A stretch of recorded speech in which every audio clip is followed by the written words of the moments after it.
First ever factory outlet Mukunda jewellery KPHP Kothapet Khammam Somajiguda Hanamkonda. నమస్తే, మీరు చూస్తున్న సుమన్ టీవీ. నేను మీ కీర్తి. ద్వాదశ రాశులకి ఏప్రిల్ 16 నుంచి 30 తారీఖు వరకు ఎలా ఉండబోతోంది తెలియజేయడానికి మనతో పాటు ప్రముఖ ఆస్ట్రాలజర్ బ్రహ్మశ్రీ నందిపట్ల శ్రీహరి శర్మ గురుగారు ఉన్నారు. నమస్తే గురుగారు. వాగర్థ విభ సంపృక్తౌ వాగర్థ ప్రతిపత్తయే జగతః పితరౌ వందే పార్వతీ పరమేశ్వరౌ ఆదిత్యాయ చ సోమాయ మంగళాయ బుధాయ చ గురు శుక్ర శనిభ్యశ్చ రాహవే కేతవే నమః. శృంగేరి జగద్గురు పీఠాధిపతులకి కంచి పీఠాధిపతులకి నమస్కారములు తెలియజేసుకుంటూ కార్యక్రమాన్ని ప్రారంభిద్దాం. ఏప్రిల్ నెలలో 16వ తారీఖు నుంచి 30వ తారీఖు వరకు ద్వాదశ రాశులలో జన్మించినటువంటి వారికి ఏ విధంగా ఉండబోతుందో తెలుసుకునే ప్రయత్నం చేద్దాం. ముందుగా గమనించాల్సినటువంటిది, వీక్షించేటువంటి సుమన్ టీవీ ప్రేక్షకులు గమనించాల్సినటువంటి అంశం ఏంటంటే, చాలామంది కామెంట్స్ రూపంలో తెలియజేస్తున్నారు, చెప్పినవి కొన్ని జరుగుతున్నాయి, కొన్ని జరగట్లేవు, కారణం ఏంటి అని చెప్పి. ప్రధానంగా శాస్త్రాన్ని అనుసరించి ఎప్పుడైనా మనం వెళ్ళాలి కాబట్టి రాశి మరియు లగ్నము రెండూ ప్రధానమే.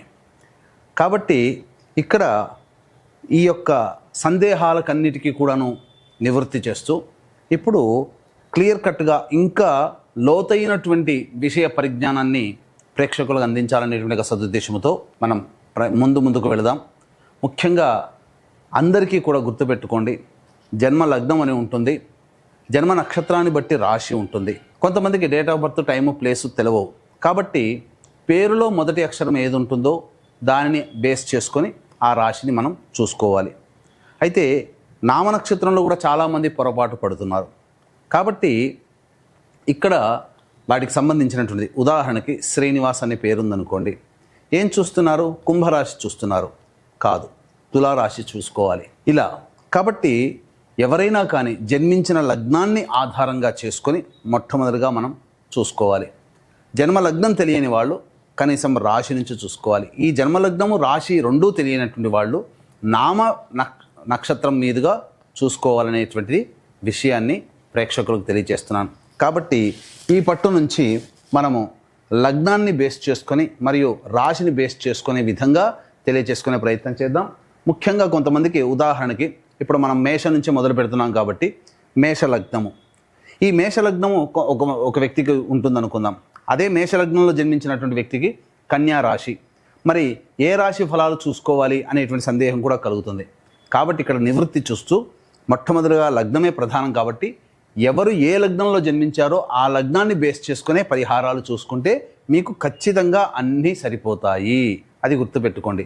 లగ్నము తెలియని వాళ్ళు అప్పుడు రాశి చూసుకోవాలి. అంటే ఒకరిది మేషలగ్నం అయ్యుండి కన్యా రాశి అయితే లగ్నాన్ని మేషలగ్నంగానే ప్రధానంగా చూసుకొని ఫలితాలు బేరీజ్ వేసుకోవాలి.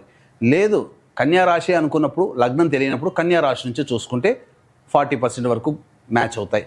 లగ్నం నుంచి చూసుకుంటే 60 to 70% వరకు మనం చెప్పేటువంటి విషయాలు మ్యాచ్ అవుతాయనేటువంటి విషయాన్ని గమనించుకోగల ప్రార్థన. ఇక వివరాల్లోకి వెళ్ళినట్లయితే, ప్రధానంగా ఈ యొక్క 12 రాశుల్లో జన్మించినటువంటి వారికి ఏ విధంగా ఉండబోతుందో తెలుసుకునే ముందు గ్రహ సంచారం తెలుసుకుందాం. మేషంలో రవి మరియు వృషభంలో గురువు, కర్కాటకంలో కుజువు, కన్యలో కేతువు, అలాగే మీనంలో బుధ, శుక్ర, శని, రాహు గ్రహాలు. కాబట్టి చాతుర్గ్రహ కూటమి 30వ తారీఖు వరకు కూడా ఉండబోతుంది అనే విషయాన్ని గుర్తుపెట్టుకోవాలి. ఏప్రిల్ 16 to 30 కుంభరాశి వారికి ఎలా ఉంటుంది గురుగారు? ద్వాదశ రాశులు లేదా ద్వాదశ లగ్నాలలో భాగంగా ఏప్రిల్ 16వ తారీఖు నుంచి 30వ తారీఖు వరకు కుంభలగ్నము, కుంభరాశిలో జన్మించినటువంటి వారికి 16వ తారీఖు నుంచి ఏప్రిల్ 30వ తారీఖు వరకు ఎలా ఉండబోతుందో తెలుసుకునే ప్రయత్నం చేద్దాం. గమనించుకున్నట్లయితే కుంభలగ్నంలో లేదా కుంభరాశిలో జన్మించినటువంటి వారికి ఏలినాటి శని ప్రభావం ఇంకా 2.5 సంవత్సరాల పాటు, అనగా కుటుంబ శనిలోకి వచ్చారు. అయితే రవి, గురువు, కుజగ్రహ ప్రభావము యోగదాయకంగా ఉన్నటువంటి కారణం చేత అద్భుతంగా ఉండబోతుంది. కష్టాల నుంచి బయటపడతారు. మరీ ముఖ్యంగా ఉద్యోగ సంబంధమైనటువంటి విషయాల్లో ఉన్నటువంటి వాళ్ళకి, నిరుద్యోగస్తులకి ఉద్యోగం లభిస్తుంది. అలాగే ప్రమోషన్స్తో కూడుకున్నటువంటి బదిలీలు కానీ, ప్రమోషన్స్, ఇంక్రిమెంట్లు కానీ ఈ యొక్క కుంభలగ్నము లేదా కుంభరాశిలో జన్మించినటువంటి వారికి గోచరమవుతాయి. ముఖ్యంగా దైవ బలము పెరగడం చేత అనుకున్నటువంటి పనులు సజావుగా పూర్తి చేసుకుంటారు. వివాహం కాని అబ్బాయిలకి లేదా అమ్మాయిలకి వివాహ సంబంధాలు నిశ్చయమవుతాయి. వ్యాపార రంగంలో ఉన్నటువంటి వాళ్ళు ప్రధానంగా వ్యాపారంలో విస్తరణకి అనగా కొత్త వ్యాపారాలకి విస్తరణకి మీరు మార్పు చెందకుండా ఉన్న వ్యాపారాన్ని కంటిన్యూ చేసుకుంటూ ఉన్నట్లయితే తప్పకుండా అటువంటి వ్యాపారంలో మీకు అభ్యున్నతి పెరుగుతుంది. స్పెక్యులేషన్ రంగంలో ఉన్నటువంటి వాళ్ళు జాగ్రత్తలు పాటించాలి. నష్టాలు చవి చూసే అవకాశము గోచరమవుతుంది అని చెప్పవచ్చు. ఇక ముఖ్యంగా గమనించుకున్నట్లయితే ఈ యొక్క కుంభలగ్నం లేదా కుంభరాశిలో జన్మించినటువంటి వారికి అద్భుతముగా ఉండబోతుంది. కాకపోతే ఇతరులతో కమ్యూనికేషన్ ఏదైతే ఉంటుందో ఆ కమ్యూనికేషన్ నష్టపోతారు, కమ్యూనికేషన్ సరిగ్గా చేయలేకపోతారు, అవకాశాలు వచ్చిన వాటిని వినియోగించుకోలేని పరిస్థితి కలుగుతుంది. కాబట్టి దైవానుగ్రహం తప్పనిసరి. పెద్దల యొక్క సలహాలు సూచనలు పాటించినట్లయితే ప్రతి విషయంలో కూడా మీరు విజయాన్ని పొందుతారని చెప్పవచ్చు. ఉద్యోగములు ప్రయత్నం చేసేటువంటి వాళ్ళకి మంచి ఉద్యోగ ఆఫర్స్ వస్తాయి, కానీ ఏది సరైనటువంటిది అనేటువంటిది మాత్రం నిర్ణయించుకోలేకపోతారు. అవకాశాలు ఎక్కువగా ఉండడం, అలాగే అనుకున్నటువంటి ప్రతి పని కూడాను ముందుకు సాగడం. ఈ కారణం చేత కుంభలగ్నం లేదా కుంభరాశిలో జన్మించినటువంటి వారికి మంచి ఫలితాలు ఉంటాయి. విద్యార్థులు బాగా కష్టపడితే తప్ప సంపూర్ణమైనటువంటి ఫలితాలను పొందలేకపోతారు. విదేశీయానము విదేశీ విద్యకు సంబంధించి ప్రయత్నాలు గట్టిగా చేయాలి. అదృష్టము తోడైతేనే మీరు ముందడుగు వేస్తారని చెప్పవచ్చు. ఏతావాత చెప్పుకొచ్చేది ఏమిటంటే ఈ యొక్క కుంభలగ్నం లేదా కుంభరాశిలో జన్మించినటువంటి వారికి దైవానుగ్రహం తప్పకుండా ఉండి తీరాలి.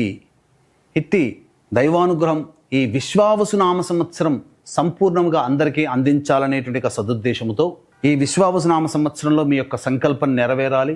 ప్రతి నెల గ్రహచారాలు మారుతుంటాయి, గ్రహగతులు మారుతూ ఉంటుంటాయి. కాబట్టి గ్రహాల యొక్క అనుగ్రహం కలిగి సర్వదోషాలు తొలగిపోవాలనే సదుద్దేశంతో విశ్వేశ్వరుని యొక్క ఆజ్ఞ మేర కాశీక్షేత్రములో ఏప్రిల్ 18వ తారీఖు నుంచి సంవత్సరం పాటు సంకల్ప సిద్ధి సర్వదోష నివారణ పూజల హోమాలు అనేటువంటి చేయించడం జరుగుతుంది. ఇట్టి మహత్తరమైనటువంటి దివ్యమైన కార్యక్రమంలో భాగస్వాములుగా సభ్యులుగా చేరాలనుకునే వాళ్ళు ఇట్టి కార్యక్రమం తదనంతరం కాంటాక్ట్ చేసి పూర్తి వివరాలు తెలుసుకోవచ్చు. ఇక ఆలస్యం చేయకుండా 16వ తారీఖు నుంచి 30వ తారీఖు వరకు ఎలా ఉండబోతుందనే విషయం తెలుసుకుందాం. 16, 17, 18, 19, 20 ఈ 5 రోజుల పాటు కుంభలగ్నం లేదా కుంభరాశిలో జన్మించినటువంటి వారికి తిరుగులేదు. అన్ని విధాలుగా అనుకూలంగా ఉండబోతుంది. ఉద్యోగం చేస్తున్నటువంటి వాళ్ళకి అధికారుల యొక్క అండదండలు పెరుగుతాయి. వ్యాపారంలో ఉన్నటువంటి వాళ్ళకి వ్యాపారము చక్కగా సాగుతుంది. ధనపరమైనటువంటి సమస్యలు తీరుతాయి. రాని బాకీలు వసూలవుతాయి. అన్ని విధాలుగా సంతోషకరంగా జీవిస్తారని చెప్పవచ్చు. ఇక 21, 22వ తారీఖుల్లో గనక చూసుకున్నట్లయితే ప్రధానంగా వ్యాపారంలో నష్టము, ఉద్యోగంలో ఇబ్బందికర పరిస్థితులు, మనశ్శాంతి కోల్పోవడము, కొన్ని తప్పిదాలు మీకు తెలియకుండానే తప్పిదాలు జరగడం, ఆ విధంగా బాధ్యులవ్వడం, ఆ కారణం చేత ప్రశాంతత లేని జీవితం, ఖర్చులు కూడా అధికంగా ఉంటాయని చెప్పవచ్చు. 23, 24వ తారీఖుల్లో చూసుకున్నట్లయితే అతి ఆత్మవిశ్వాసం పొందడం, తద్వారా కొన్ని సమస్యలు కొని తెచ్చుకుంటారు. ఇతరులతో మీరు వాగ్వివాదాలు పెంచుకునే అవకాశం ఉంటుంది.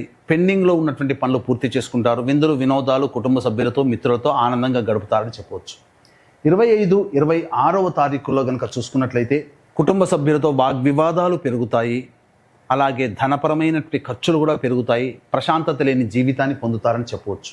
27, 28వ తారీఖుల్లో కనుక చూసుకున్నట్లయితే ఉద్యోగ సంబంధమైనటువంటి విషయాల్లో మీకు విజయం పొందుతారు. నిరుద్యోగస్తులకి ఉద్యోగం లభించి తీరుతుంది. ప్రమోషన్స్ కూడా పొందే అవకాశం గోచరమవుతుంది. మరీ ముఖ్యంగా వివాహం కావాల్సిన అబ్బాయిలకి అమ్మాయిలకి సంతోషకరమైనటువంటి వార్తలు వింటారని చెప్పవచ్చు.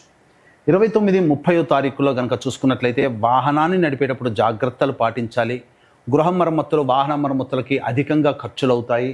అంతే ముఖ్యంగా అజీర్తి మరియు ఎసిడిటీ ప్రాబ్లమ్స్తో ఎక్కువగా అనారోగ్యం పాలే అవకాశాలు గోచరమవుతున్నాయి. ఇంట్లో కంటే ఎక్కువగా బయట గడుపుతారు. ధనపరమైనటువంటి ఖర్చులు కూడా అధికంగా ఉంటాయని చెప్పవచ్చు.